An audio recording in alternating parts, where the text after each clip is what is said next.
right dab in the middle of a worldwide pandemic. My wife and I met a beautiful young lady at the lake who had just graduated from college and was living alone for the summer. We introduced ourselves and invited her over for dinner. After a bit of prodding, Elise told us her story that night. We were shocked at what she had been through in her short years, including her parents' ugly divorce, child custody court hearings that resulted in estrangement from her mother, and the illness and death of her beloved father. Against all odds, and with no financial help from her family, we learned she had just graduated from college, debt-free, and with honors. Elise spent a lot of time with us for the next couple of months, and we had many more conversations and a lot of fun along the way. We met and spent time with several of her college friends, including the man she would marry a few years later. This is her incredible story, against all odds. You will be impressed, inspired, challenged, and encouraged. You will also be reminded that you can overcome whatever odds you are facing. Viewing life from a hearse, it could be worse. Laugh, think, and cry with the country undertaker. This is Bruce Goddard, and you're listening to the View from a Hearse podcast. As I've already mentioned, I've got with me my friend Elise Torres. Elise, thank you for doing this. Thank you for jumping on here and talking about a little about your life. Thank you for inviting me, Bruce. This is fun. So let's just tell the story of how Kathy and I met you. I know it was right in the middle of COVID, and just kind of talk about your memories of how we all met. Okay, yeah. So I met you guys through a mutual friend of yours, right, Bruce? Yep, Jimmy Childry. Yep, Jimmy Childry Jr. That's correct. When I was at school at Georgia College and State University, there was a mentorship program called the Georgia Education Mentorship Program, and it was a partnership between Georgia College and the Georgia Chamber of Commerce. Right. So you apply for the program, interview, and they match you with a senior state leader. And my mentor was Jimmy Childry. And so we had met a couple of times while I was still in college and, grabbed lunch and talked about life and talked about future and business and all the different things like that. So when COVID happened in March of 2020, I had to move out because I was still living in the dorms at my school. So I moved out of the dorms and I lived with my friend for a little while. But then by the time summer came in like May, June, we needed to be out of that house that we were living in. And so Jimmy offered me to stay at his lake house on Lake Oconee. Who doesn't want to stay at a lake house for a summer, right? Right. So I got to stay at his lake house in that beautiful neighborhood. But I was kind of all alone. He was my boyfriend at the time, Elias. He lived over on the other side of the lake on Lake Sinclair. Right. So I could visit him and stuff. But, obviously most of the day I was at the lake house by myself. And so I think he told you guys, because he knew you guys were in the neighborhood. He was like, hey, I have this girl living at my lake house. If you guys just want to swing by and check on her. So I think one day you just you guys were on a walk, I think. Yep. And we just caught each other in the driveway. Oh, no, I think maybe I was sitting in my car. Yep. And you came up on the window and scared the daylights out of me. Of course, Jimmy and I have been best friends for all our lives, born 17 days apart, been friends forever. So I had forgotten about that. He had mentioned, he stops by every now and then, but you had been there a while before he told us that you were there. And like he a said, month, I think. Yeah, and he said, by the way, I've got a girl that he told me about the mentorship, and she's staying here during the summer. I said, well, we'll check on her. So we had been kind of looking for you, I guess. I don't know how many, that's kind of our route that we walked. And anyway, we walked around, and Kathy and I did, and you were sitting in the car, and I probably did scare you. I'm really easily frightened. Yeah, well, I obviously was cutting up, I'm sure. But anyway, we met, and I don't know what we did that day, but we introduced ourselves and said, come see us. I don't know if we invited you to come eat or whatever. But I think you did. You invited me over for dinner. Yeah. In a day or two. Right. But as we began to hear your story, and that's why I wanted you on this podcast, you began kind of hanging out with us. You stayed with us as much as you stayed at Jimmy's cottage before the summer was out, right? You were over a lot. I think I eventually, kind of permanently moved in with you guys. Yeah, I think you did. You were kind of by yourself down there, and you ended up bringing your friends and your boyfriend and some of your college friends. So we got to know all of them. That was a lot of fun. But during all our conversations, and we had a lot of them, you started telling me your story. Number one, was so impressed. You were, I don't know, were you a magna cum laude graduate or you were something summa cum laude? I don't know which one. Yeah, I had a 4.0 when I graduated college. Yeah, and so you had this, obviously very smart, but you had a heck of a life. And as you began to tell me that story, Kathy and I both were just overwhelmed and wondering, wow, it's amazing that you are doing what you're doing. So just kind of tell us your story or how you got to Milledgeville, to Georgia College, whatever it's called now. What's it called? Georgia College. Yeah, okay. Just kind of tell us that story, because it was kind of, your dad had recently passed away, who was a very significant person, obviously, in your life. Oh, yeah. And you were on your own. So just kind of talk through that. Okay, yeah. I guess I'll just start with my parents. So my biological dad and my mom separated when I was pretty young, 3, 4, maybe 5 years old. So the man that I consider my father, whenever I say dad, I mean my stepdad, but he was not like a stepdad. He truly was my dad. He's the one that took us to soccer games and helped us with our homework and taught us to read. He really is my dad, even though he's not biologically my dad. So from now on, whenever I say my dad, I mean that guy. So, so my mom and my dad, they met because they were both kindergarten teachers at the elementary school. And they got married when I was 6 or 7, and my dad legally adopted us. So my last name changed to his last name, which was Spicer. So I was really, really close with my dad my whole life. Pretty much instantly after my parents got together, I was already calling him daddy, before they even got married, when they were just dating. But he was really, really important to me. He instilled a lot of values and work ethic. And he truly is the reason I am the way I am and who I am, and the things that I've accomplished. It's because of how he raised me, honestly. So yeah, I was really close with him. But growing up, my parents fought a lot, definitely more than a normal household.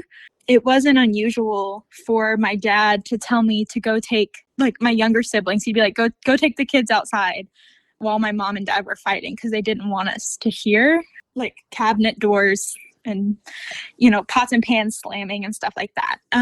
They talked about divorce a lot, but they never actually did it. I think because they viewed a 2-parent household more beneficial for my younger sibling, for all of us, really. They thought the 2-parent household was better than having to have divorced parents. But because they stayed together, it was a really rocky home environment, lots of fighting, lots of yelling. Thinking back on it, it was a pretty toxic home environment. But so I started college in fall of 2016, which is so crazy to think that that's 8 years ago now. And I ended up at Georgia College in Milledgeville because, at first, I really wanted to go to a college smaller than my high school.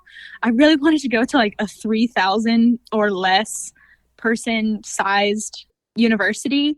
But a lot of that are private schools, which are really expensive. And my parents were not, I mean, they were both teachers, and my dad eventually quit being a teacher and kind of did home repairs and stuff. So we did not have a ton of money. So my parents were not able to pay for my college or help me at all. So I really needed to get scholarships, and I really needed to have good grades. And in Georgia, they have something called the Zell Miller Scholarship, where if you have a certain grade point average in high school, they pay for 100% of your tuition at a public university. I had a boyfriend at the time, my high school boyfriend. His mom said, oh, well, if you like small school feel, you should check out Georgia College. It's pretty small. It only has 6,000 undergraduates. So my dad was the one that helped me through the whole college process. He's the one that took me on all the tours, helped me with all the applications and scholarships. He would because he was sort of unemployed, he would do odd home repair jobs, but he would be at home for a lot of the day. He could spend the time searching for scholarships. And then I would get home and he'd be like, hey, you should, write the essay to apply for this one. So he really helped me with that. So he took me to go tour Georgia College, and I really liked it. And I had gotten a really, really good scholarship to Mercer. So it brought the cost of Mercer to be the same as Georgia College. And I just decided that I felt safer in Milledgeville than I did in Macon.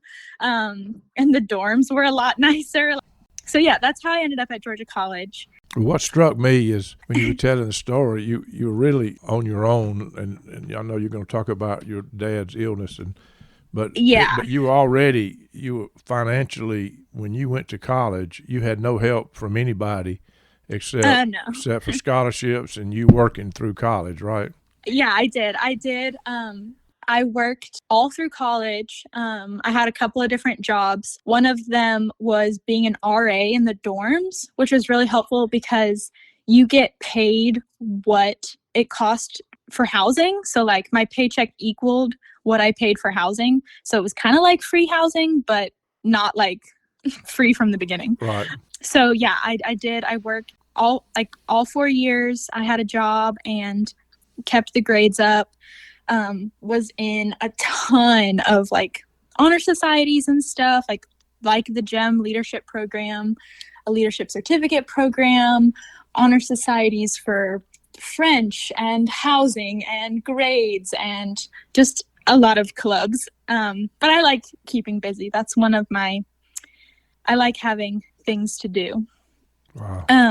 But then talk about your dad. I know in the middle of all that, he began to talk about his illness and what happened. Yeah. So my dad got diagnosed with cancer in, I think it was fall of 2018. So what's that, my junior year?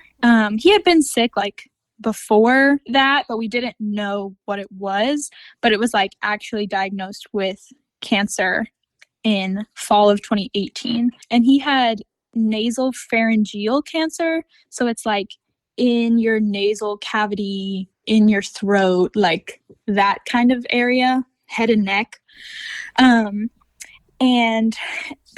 so he kind of kept my mom in the dark about it. My mom knew he was sick, obviously, but the severity or the fact that it was cancer, he kept her in the dark, because there was just a lot going on with that. They were, just had a really rocky part in their relationship. And were they still together though? They were still together. Yeah. Okay. They were still together until May of 2018. Yeah, that's when my mom left, and my dad filed a protective order to not let her come back. And so that's when they separated. Did she realize he was sick when she left, or he had kept her in the dark? I mean, she knew that he was sick. He was. But she didn't know what was wrong. I guess nobody did at that point, right? Right. I mean, I knew pretty much everything. So he had even gone to the Philippines, and she knew that he left the country. He went there for an alternative medicine treatment. He really did not want to do chemo and radiation, just because sometimes it can leave you worse off than when you started, Right. So he had looked into all sorts of holistic medicine, diet medicine, like juicing and like changing the diet and, all the stuff to try and fight the cancer. But yeah, so my parents separated in May of 2019? No, 2018. And then that's when they started the divorce process. So like they filed for divorce. The court temporarily awarded custody of my sister because she was still a minor at the time. They awarded custody of my sister to my mom because the courts like favor the mothers a lot of the time. Yep. So until like the actual divorce, and the courts move really, really slow. So they were like in the process of, gathering evidence and testimony. And that was a really, really hard time. Like when my parents separated, they awarded the house to my mom, like temporarily, and like as the divorce was happening. So, and because I had like testified against my mom, me and my brother, we had testified against my mom, basically saying like, yes, my dad is the fit parent. My mom is unfit. So my mom was like really upset that obviously we had taken my dad's side. And so she wouldn't let us come back in the house. So we were with my dad and we were homeless for 2 weeks. We went to court for the it's like a restraining order. It was like a hearing. And, my mom had a lawyer, my dad had a lawyer. And basically we were trying to file this restraining order, and she counterfiled. And so we had to, be cross-examined on the stand and everything, testifying like, yes, my parents fight and my mom is the aggressor, and, this and this happened, and, or all sorts of things. But at the end of that, the court decided that my mom would have my sister in the house, and that like neither of them could be, 150 feet, whatever. So that's what the court decided. But my mom told me and my brother, like, you're not coming back into the house. Like, no. So we left court that day with the clothes on our backs, basically. And so my dad decided to get a motel while we figured out what to do next.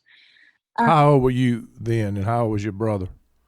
I remember my brother was 17 because he was doing early enlistment in the military. So he was about to leave for basic training, even though he was still 17. He joined a year early. Right. So if he was 17, then I was 20. Okay, so you were not like 12 or 13. Where was your daddy living then? What had happened was, so it was Memorial Day weekend, and they got into a really bad fight. My mom pulled a knife. The police were called. I had to say, like, yes, my mom had the knife. My dad, like, was defending himself, like, blocked her, like, restrained her because she was holding a knife and trying to get him. So my mom left that day. Like, she packed a bag and left the house. So my dad and us lived in the house for like a week or two, and then they did this court stuff. And so we went to court that day, having woken up in our house, walked into court that day, walked out of court being told, you cannot go back into the house. In a week, the police will escort you and you can get a bag of things. Were you surprised at that ruling? I was shocked. Like, it was, it truly is. It's the conservative South. Like, courts are gonna favor moms, gonna favor women, even if the man truly is the victim, which is hard. All right. Because don't get me wrong, there are a ton of women who truly are the victim in domestic, for sure, abuse. Right. But there are still plenty of examples of where the man is the victim in domestic violence. So yeah, it was really hard to have to testify against your mom in court. Yeah. And it was hard to not like go back to your own house. Like, I've lived in that house my whole life. All right. Oh my goodness. Yeah. We stayed in. Yeah, we had the same house my whole life. So all my whole life was there. All my clothes, all my, trophies from sports, because it was summertime. So I moved out of my dorm and put everything in the house. And then it was like, nope, you can't go back there. Yeah. So we lived in a motel for 2 weeks. and ate a lot of fast food. And I got really sick just because of like the anxiety and like the fast food and all this stuff. And my dad was like trying to figure out what to do next. And so he contacted a friend that he had done some like manual labor, like house jobs with before. And we moved into his house, which was a blessing. So we lived with Massimo, and my brother went off to the military, and my sister was still living with my mom. We had like every other weekend kind of visitation with my sister. And those are really hard, like the drop-offs and stuff. Oh, gosh. Like I had to start filming my mom when we did the drop-offs because of just her extreme behavior and yelling and hitting the windows and stuff. Like it was a really scary time. Wow. Emotions were very high. And you used to bring your sister over to the house too. We met her. What a sweet, sweet girl. Yeah, I did. She's great. Yeah. So that was that summer. And then, you know, he eventually did go through traditional chemo and radiation. In that process, he reconnected with his parents. We had been estranged from his parents for a lot of my life, for about 13 years.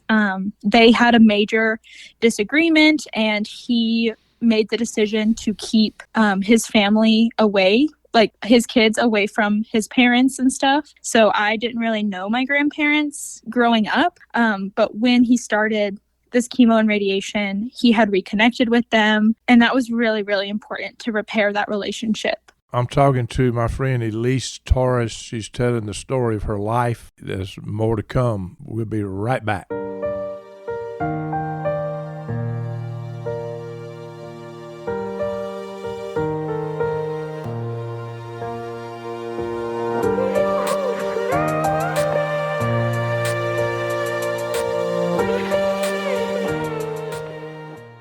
So my dad reconnected with my grandparents when he was going through chemo and radiation, and that was really good and really important. So the chemo and radiation, we were going to a place in Knoxville, Tennessee for that, which is where my grandparents live. And the cancer treatment center was so important to us because they were incredible people. They treated my dad so well.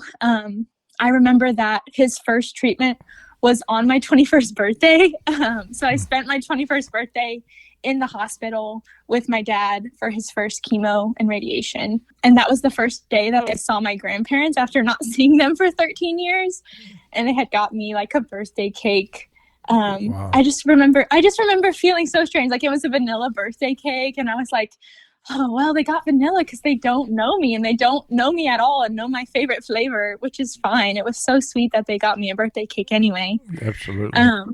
Yeah. So that was my 21st birthday. And that was my junior year of college when he started that radiation. So my dad struggled with like religion, and he just really had a hard time understanding how a God could let bad things happen to good people. He didn't understand why he got cancer because he had never stabbed anyone in the back or cheated or lied. And he just didn't understand why a man who was just trying to take care of his kids was going to have that taken away from him. So religion was really hard for my dad. But when we were at this cancer treatment center, the group of patients that he was with were really strong believers, and they helped him kind of explore faith some more, which was so awesome and so important. I remember, because it was around Christmas time that we started, and I remember playing my viola in the cancer treatment center with them, and someone was accompanying me on piano, and it was, even though it was kind of a really hard time, it was a beautiful time. So, sorry, getting emotional now. I really thought I would be okay to tell this story. Well, it's an emotional story. I remember hearing it for the first time and just being amazed and wondering how you got to where you were. That's for sure. Yeah. So my dad started exploring faith a little bit more. And I eventually went back to college. Like, you know, I had my winter break. That's when he started radiation. And I went back to school. And I went home almost every weekend, honestly, just because. Home being in Atlanta from Close to Atlanta. Milledgeville, yeah. Yeah, it's about 2 hours from Milledgeville. Right. So I would drive home 2 hours. And when you say home, he had his own place then, or was he still living in that? Yeah, so eventually, so for a while he lived in Tennessee because of the cancer treatment center. That's where it was. But then eventually my grandparents got a rental house in Georgia, and they moved in with my dad in Georgia at the rental house so that my dad could still have his visitation with Bryn. And throughout this whole process, my parents were filing paperwork and talking to the divorce lawyer because the divorce was happening at the same time that he was getting treated for cancer. But one of the beautiful parts of this story is that your dad was completely reconciled to his parents through all this. They helped him, right? Yeah, they helped him a lot. Yeah, they moved in with him. And my grandparents are, older. They were in my grandpa was in his late 70s and my grandma was in her mid 70s. So yeah, they moved in and they were helping take care of him because, it really wears down your body. Sure. But I was going home as often as I could, while still being a full-time student, still, making A's and being in all the honor societies. Because, that was one of the important things he instilled in me was he really wanted me to graduate with no debt and no loans because he had gone back to school later in life and he had a ton of loans. And he's like, you just don't want to start out life in the negative. So just making good grades and doing the best that I could in school, was something that he instilled in me. Sure. Yeah, I was going home and seeing my sister when I could. And that's how we did life for a little while. Let me go back and ask this question. He started when he was in Tennessee getting treatment. He had people around him that were people of faith, and he started exploring faith. How about you? When did your faith journey begin? Yeah. So talk about that just a minute. Was that already going on with you at that time, or how did you, coming from a home like that, another amazing story is that you became a person of faith. So just tell that story briefly of how that came about. Yeah. So, my parents were, when they were kids, were raised Catholic, but in their adult life, neither of them, were Catholic. We did not go to church. We did not, it wasn't anti-God. It just, we didn't talk about God or faith or anything.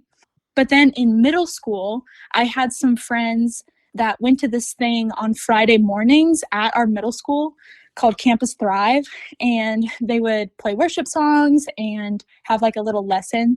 And my friends invited me to start going to that. So started going to that in 7th grade and learning about God and learning about Jesus and who he was. And I eventually came home and I told my dad that I wanted to start going to church. And he was so supportive of me. He was completely, I was 13, so I couldn't drive myself. And he was absolutely, I suggest you go to a lot of different churches, try Methodist, Baptist, Presbyterian, there's so many out there. I'll take you to any church that you want to try. And then once you find one, I'll take you there every week. So he was really, really supportive of me. And he eventually told me that was one of his proudest moments is that I came to that decision myself. I didn't have anyone making me or influencing me. I was brave enough to say I want to start practicing this faith. It's interesting that neither of your parents talked about God or you didn't go to church and all that, but how proud he was that you came to faith. I think he had to be saying, I need to be doing the same thing, to be so excited about you going, I guess. Yeah, I truly believe he just had a really complicated relationship because in Catholicism there was a lot the Catholicism that he was raised with, with nuns hitting you if you did something wrong and priests shaming you and telling you you're going to go to hell if you don't marry a Catholic woman. There was just a lot of shame. And once he got out of that, once he joined the military, when he was 18, he did try like other branches of Christianity that weren't Catholicism, but he just really struggled with the institution of the church or with religion or with God. He would say things like, how can God you can't tell me that a baby who dies in Africa from AIDS goes to hell just because they never confessed Christ, which is like the extreme form of Catholicism, that if you don't, if you're not Catholic, you go to hell, even if you're a little baby who dies young. Like, he just really struggled with that. Let's fast forward. So he got really ill, and you were going back and forth all the time, and he eventually passed away. Talk about that experience. Yeah. So, as I said, my grandparents were living with my dad at the time, and it was December of my senior year of college. It was finals week. I was sitting in class, and we were giving like final presentations, and I was like one of the last people to go just because my last name starts with an S. And I get a phone call from my grandma that she said, hey, we just had the ambulance come and take your dad to the hospital. He wasn't breathing.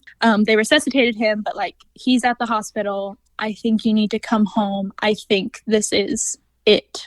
Because he had been to the hospital before. How old was your dad? How old was he then? He passed in 2019, so he was 52. Yeah, okay. Yeah, so she said, come home. And so I told my professor, I was like, hey, I know I'm about to go and give my presentation, but I need to go home right now. My dad's in the hospital. He's passing away of cancer. And my professor was like, of course you can go. I had no idea that was going on, that was something you were dealing with. Like, we'll figure out your, final presentation grade later. Like, go home. Right. And so I drive 2 hours to the Atlanta hospital, freaking out, being like, is he going to already be dead when I get there? I got to the hospital, and he was conscious. He was verbal. He was like, you could talk to him and he would respond. So I come in, and we're discussing, flying my brother from California, because that's where he was for the military at the time, like flying him overnight to get there in time to say goodbye. Because hospice had come in and said, like, yeah, he has 24 hours. That man ended up living in the hospital for 8 more days. Like, he was not ready to go yet. But he went through these stages of, like, first day he was conscious and verbal. Like, we could say, Daddy, I love you. And he would say, I love you too. They flew my brother in, and he was there. He was surprised. My brother would talk to him, and he would say, Otto, you're here. Like, he was aware of what was happening. And so I was living in the hospital, like eating hospital food, sleeping in the hospital, because we didn't know when he was going to pass. My college pastor at the time, and then my best friend at the time, who you got to meet, Katie, and then Elias, who I had been on like 2 dates with. Like, we hadn't even officially said that we were boyfriend and girlfriend. I mean, we were, but like, anyway, the 3 of them drove up there to be with me, which was really, really significant and important. And my pastor prayed over my family and prayed over my dad. And I got to introduce my dad to Elias. At that point, he was conscious but nonverbal. So he would open his eyes and look at you, but he did not speak. So I introduced my dad. I said, Daddy, this is Elias. This is the boy I've been telling you about. You don't have to worry. Like, he's going to take care of me. Not knowing at the time that we would get married, obviously, but like, knowing that we were in a relationship. So that was really important to me, to be able to introduce my dad to the man that I would marry. Was he at peace with God by then, do you feel? So I struggle with that to this day. I genuinely don't know. I pray about that a lot. I like to think that when we die, you stand before God, and you can choose to accept Jesus as your Lord and Savior in that moment, or not, or to reject him. And so I don't know when my dad passed, when his soul was laid bare before God, if he chose to accept Jesus or not. I don't know. Right. Well, and that's kind of hard. Yeah. So when we met you, Mm-hmm. you were only 6 months from your daddy dying. I'm just thinking about that, right? I mean, that was really fresh, wasn't it? It was, yeah. I didn't react how I thought I would react. Like, I thought I would be completely broken, that I would struggle through my last, bit of school, that I might even have to take a break from school. Things were still up in the air with my sister being with my mom. She did not want to live with my mom. My dad was trying to get custody of my sister, knowing that if he passed, I would become my sister's guardian, which to think at, 22 to basically be a parent would be a lot. But I was ready. Yeah. So when I met you guys, it had only been about 6 months since he passed away. But timing is amazing, and we didn't know. You told us the story. I don't think I grasped that it had been that quick, but I mean, just 6 months ago. But I knew that you'd been through all that because I think we asked you all these questions. I wanted to ask questions. I know you figured that out, right? So that's okay. Yeah, but we had great conversations, and I think it was meant to be that you were just for us, and maybe you too, that you were just hanging around us for a little bit to give you somebody to talk to. Yeah, not right? Maybe, definitely. God definitely knew what he was doing when he introduced us to each other. Yeah. Okay. Well, you're a sweetheart. I remember coming to your wedding. Jimmy and I came to your wedding. Yeah. And you and Elias got married. And, of course, you brought Elias over. He cooked desserts for us, cooked food for us. That was just one summer, but it seemed like longer. That was a fun time for us, for sure. And it was fun having you around.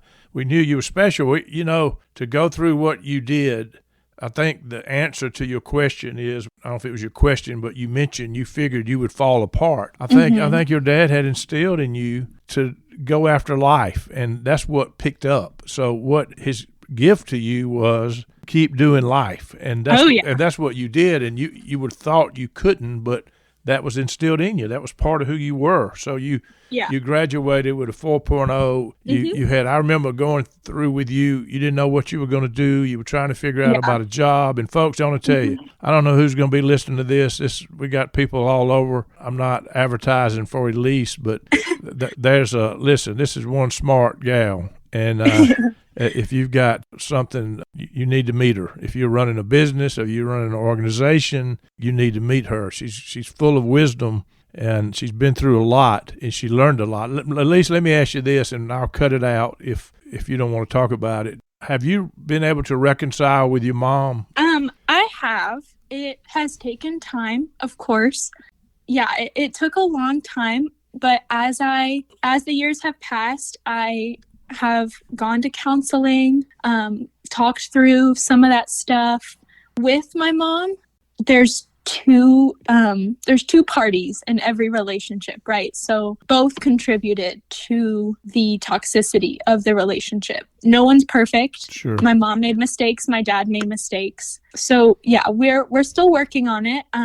If you had asked me like when my dad was sick, if my mom would be at my wedding, absolutely no chance. But I got married in 2021, and she was there. Yep. She was there. It wasn't like the traditional, mom does everything. Like, I wanted my sister to button my dress, and I walked myself down the aisle because I didn't want anyone else to give me away other than my dad. And I was making that choice to marry Elias. No one was giving me away to him. I was giving myself away to him. So I was able to prepare it enough for my mom to be at the wedding. Yeah, I hope that she'll be an involved grandparent in any future kids' lives. Yeah, so we are still working and growing and mending that. The other miracle you told me the other day that I didn't know, Bryn was much younger than you, and she came over to visit us, and you were concerned because you were hoping you were going to be able to look after her, and she stayed with her mom. But so Bryn was, kind of quiet when she came over, very cute, very obviously smart. But through whatever she's done through living in all that chaos, she's going to the University of Georgia to college. I'm sure she got scholarships for that too, right? Yes, she also has the scholarship that pays for full tuition. Yes, she is really excited to move out of my mom's house, starting to live independently. She's so excited to start college. Yeah. So she's amazing. She's cute as a button. Knowing the story, concerned with what would happen to her. how's she gonna make it? And just like Yeah. you, she's about to be catapulted into amazing life, I think. And going there and getting in that university is that's awesome. So, Elise, let's go back. What have you learned through all this? What are your lessons in life? You got people listening to this. Some have walked through something similar and did not turn out exactly like you have, and some wish they had. What have you learned? You've had to go to more than school where you pay tuition. You've been to real life school. So talk a little bit about that. Yeah. One of the big things I've learned is how people process grief differently, how grief never truly leaves you, but it just becomes part of you. It's not your entire life. It's just part of your life. Other things come into your life, people and opportunities and friendships and love, and they don't replace what you lost, but they still fill you up as well. And so, yeah, like I said, I thought I would be pretty broken after losing my dad, who was so important in my life. But as God took the man that had taken care of me my whole life, he gave me the next man who would take care of me in my husband. So just knowing that God provides and that God's plan is bigger than you could ever think. Relying on my faith was really what got me through, I think. Sometimes when bad things happen, people can turn against God and think, God, why is this happening to me? How could you do this to me? Whereas other times, it's the moments where people feel closest to God, when the hardest things are happening. When I had lost everything, when our house was taken away, when my sister was taken away, when my dad was taken away, eventually it felt like I had nothing. But in that, I realized I had everything I needed in God. He still provided for me a place to live and food to eat. Like, that's really all I needed at the end of the day. And he still provided that for me. And now, working in ministry, I just can see the thread that was connecting everything through my story and to bring me to the place where I am today. And that's what he was creating in your story, and there's no telling how many people you've helped. You mentioned ministry. You're at Auburn University, and you've been over there several years. Tell us what you're doing. Yeah, so I don't actually work for the university. I work for a nonprofit campus ministry called Auburn Christian Fellowship. Our mission is to connect university students with Jesus's word and his community in a life-transforming relationship. So we serve students at Auburn. We serve meals every week. We lead small groups. We give Bible studies. We go on retreats. Yeah, so I work in ministry full time. I just finished my 4th year, and I'm excited to start my 5th year as an assistant campus minister. Being able to work with college students is so important to me because of everything that I went through in college. I would not have been able to go through that without my faith community. And the biggest regret I have from college is that I didn't get more involved with my college ministry sooner. It was so important in shaping my faith. I got baptized the month after my dad passed away. Even though I was a believer, I just hadn't been baptized. I was really holding out that my dad and I would be baptized together, but that didn't happen. So I got baptized less than a month after my dad passed away in my senior year. And just the college ministry was so important to me. It's where I met my future husband. It's where I met my mentor, the girls that became my bridesmaids that you got to meet when I brought them to the lake house. Yeah, so college ministry was so important for me. And so I'm so blessed to be able to work in ministry, but I can't do that without the support of friends and family, the encouragement and the prayers. Shameless plug, if you are interested in supporting a campus minister, if you're interested in supporting me, I would love to give my contact information. Maybe, Bruce, you can attach it, my email address or our mailing address. You can give it right here. Put it on. Perfect. Yeah. So I'm looking for a team of people to surround me and my ministry in prayer and financial resources. And so if you're interested in joining that team, you can send me an email at elise.torres elise1217@gmail.com. I'd love to talk with anyone more about the work that I do in ministry and how your tithe could support serving hundreds of college students that we get to do. Yeah, it's been really important in my faith to be able to give back to a college ministry when college ministry was what got me through college. Is your income solely based on people giving, or do you have some kind of base salary, or how does that work? Yeah, so because we're a nonprofit, everything that we do, our salaries, the food that we buy, the retreats that we go on, is because people donate. So churches and individuals share their monthly donations or one-time donations for our ministry. And that's how we are able to work and to serve college students and to teach them about God. And college ministry is a really unique mission field because we have students from all over the world that come to Auburn University. Right. So I have people from, Iran and Vietnam and Uruguay, and they come to Auburn, and if they're able to encounter Christ and encounter a Christ-centered community, then they can go back to their country or to any career field. If they work in veterinary science or if they work in engineering or agriculture, they can spread that seed. So college ministry is a really unique mission field. Let me be sure everybody got your address. Elise Torres, Torres. What were the numbers? 1217. 1217. Elise.torres1217@gmail.com. Please contact her.